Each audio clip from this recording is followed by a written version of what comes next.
கர்த்தருக்கு பிரியமானவர்களே, கர்த்தர் உன்னை தினமும் தேடி வர என்ற தலைப்பில் நாம் அதிகமாக தியானித்து கொண்டு வருகிறோம் அல்லவா?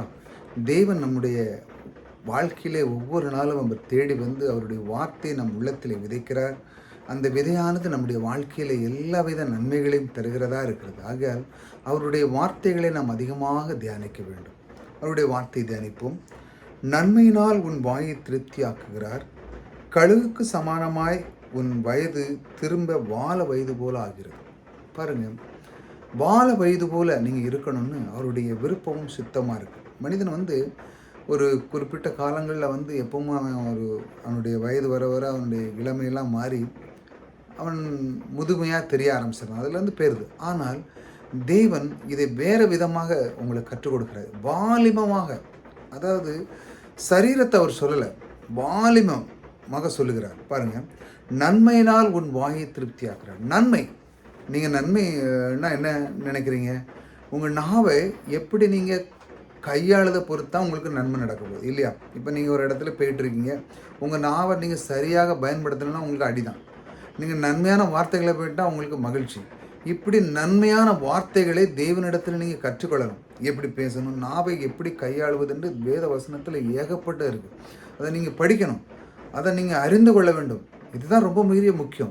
இப்படி செய்யும்போது நன்மையினால் உன்னை திருப்தியாக்குகிறார். அது எவ்வளோ பெரிய சந்தோஷமாக இருக்கும் தெரியுமா? தேவனுடைய வார்த்தையில் நம்ம இருக்கும் பொழுது அது மிகவும் சந்தோஷமாக இருக்கும். பாருங்கள், இப்படி நீ இருக்கணும்னு தான் அவருடைய விருப்பம், அவருடைய சித்தமாக இருக்குது. நீ சந்தோஷமாக இருக்கணும். உன்னுடைய வாழ்க்கையில் நீ எதுலேயுமே குறைஞ்சி போகக்கூடாது. எப்படி நன்மையினால் திருப்தியாக, அது எப்படி நம்முடைய வார்த்தையை கொண்டு அவர் சொல்லுகிறார். இப்படி இருந்துன்னா நீ இப்படி இருப்பா. அதாவது நன்மையினால் உன் வாயை திருப்தி ஆக்குகிறார்.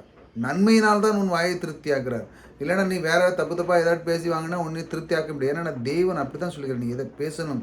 வார்த்தை வந்து ரொம்ப ரொம்ப முக்கியம். அதை நீங்கள் அதை ரொம்ப கவனமாக இருக்கணும். கிராமத்து சைட்லலாம் நீங்கள் கேட்டிங்கன்னா வார்த்தை அளந்து பேசுப்பா அப்படி பேசுவாங்க. ஏதாட்டும் ஒரு சின்ன வார்த்தை அப்படின்னு சொல்லிட்டாலே உங்களுக்கு கோவம் வந்துடும். அதனால் எப்படி கையாளுவது என்று நமக்கு தெரியணும். அப்பொழுதுதான் நம்முடைய வாழ்க்கையில் குறைவே இருக்காது.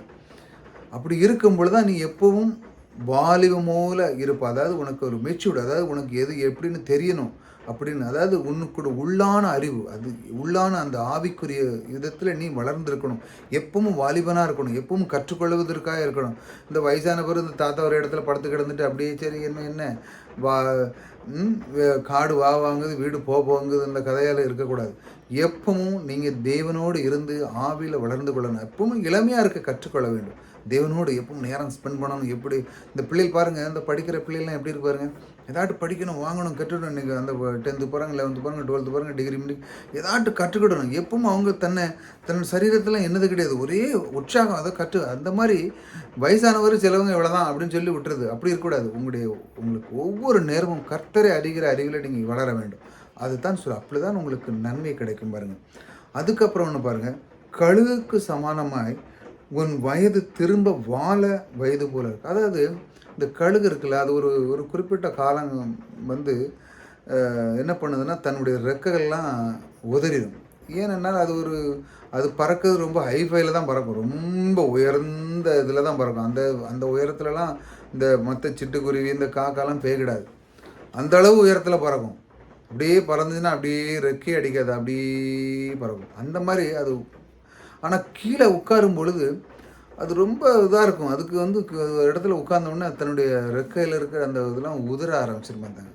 இந்த சொல்லுவாங்களா, மழை காலத்துக்கு முன்னாடி இலை உதிராக்காரங்கும்போது சில அழகான பச்சை பச்சைன்னு இருக்கிற மரம் எல்லாம் இலையும் உதிரணுன்னே அதில் ஒரு பறவையில் வந்து உட்காரதுக்கு இணல் இருக்காது, ஒன்றும் இருக்காது, சும்மா அப்படியே இருக்கும்.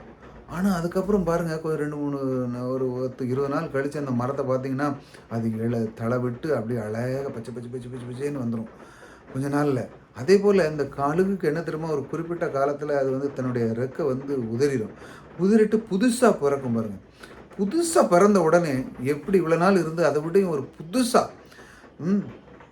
புது சிருஷ்டியாக தெய்வம் நம்மளை ஆக்கியிருக்கிறாள். அந்த அளவுக்கு அந்த கழுகு பாருங்கள், புதுசாக ரெக்கை வந்தோடனே அது ஒரு மஜ்பூத்தை நீங்கள் பார்த்தீங்கன்னா அப்படியே ஒரு வாலிப வயசு. அதுக்கு எத்தனை முறை இது வந்தாலும் சரி தான், அது வருஷங்கள் கடந்தாலும் அதுக்கு புதுசாக ரெக்க முளைச்சுன்னா எப்பவும் வாலிப மரம் தான் அது.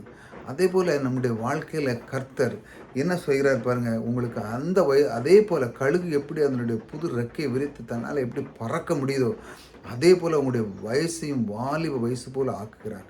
முதல்ல நான் என்ன சொன்னேன், தேவனை அறிகிற அறிவில் இருக்கணும். நீங்கள் எப்பொழுதும் ஒரு சோர்ந்து போயிடக்கூடாது. கழுகு எப்படி உட்காந்துட்டு ஐயோ என்ன முடிஞ்சு என் ரெக்கெல்லாம் கீழே போயிட்டு இனிமேல் நான் என்ன செய்ய போகிறேன் அப்படின்னு அது உட்காரல. அதுக்கு தெரியும் என்ன இதிலிருந்து நான் என்ன வரப்போகிறது என்று. அதுக்கு ரெக்கை முளைக்க போகுது, அதிலிருந்து நான் மீட்டெடு பண்ணணும்னு சொல்லி அதுக்கப்புறம் தெரிந்து கொள்ளுகிறது. எப்படி அது எப்படி தெரிஞ்சு கொள்ளுதுன்னா தேவன் அந்த மாதிரி பில்டு பண்ணிடும். ஆனால் உங்களுக்கு என்ன தெரியணும், தேவனே அறிகிற அறிவு தெரியணும், அந்த வார்த்தை தெரியணும். எந்த சூழ்நிலை இருந்தாலும் சரிதான், கர்த்தர் வார்த்தை இருக்குது. நான் எப்பொழுதும் வாலிபன் தான், எப்பொழுதும் துள்ளி குதிக்கிறேன் சொல்லி நீங்கள் அந்த அளவுக்கு மேலே வந்துடணும் தேவனுடைய வார்த்தையில். அப்பொழுதுதான் நீங்கள் கழுகு போல் வாழ வயது போல் நீங்கள் ஆக முடியும். எந்த சூழ்நிலை இருந்தாலும் தேவனுடைய வார்த்தை உங்கள் உள்ளத்தில் இருக்கும். அப்படி இல்லைன்னு வச்சாங்களா, இந்த கழுகு எப்படி ரெக்கே இந்த இல்லாமல் அப்படியே உட்காந்துட்டு கூணி குறி என்ன அவ்வளோதான் என்ன முடிஞ்சு போச்சு. அந்த ரெக்கை இல்லாத ஒரு பறவை நீங்கள் பார்த்துருக்கீங்களா? ஒன்றுமே இருக்க அசிங்கமாக இருக்கும். அது பார்க்கறதுக்கே ஒரு மாதிரி இருக்கும். ஆனால் அதுக்கு ரெக்கை முளைச்ச உடனே பாருங்கள் அதனுடைய பியூட்டி, தேவனுடைய அந்த ரெக்கைக்கு மேலே என்ன அழகாக கலர்கள் அது இதெல்லாம் பார்க்கும்போது ரொம்ப க்யூட்டாக இருக்கும். அதாவது பார்க்கறதுக்கே அதை பார்த்துக்கிட்டே இருக்கும்போது தோணும். அந்த அளவுக்கு அந்த தேவன் அதை கொடுக்குறார். அப்படிப்பட்டதை தேவன் உங்கள் உள்ளத்தில் விதைக்கிறார்.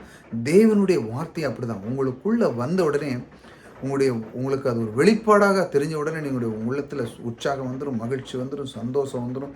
இப்படி வரும் பொழுது தேவன் உங்களுக்குள்ளே இருந்து உங்களுடைய வாழ்க்கையில் வாலிப வயது போல் ஆக்குறார்.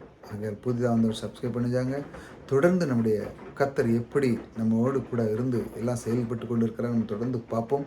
கர்த்தர் உங்களோடு கூட இருக்கிறார். கர்த்தர் உங்களை ஆசீர்வதிக்கிறார்.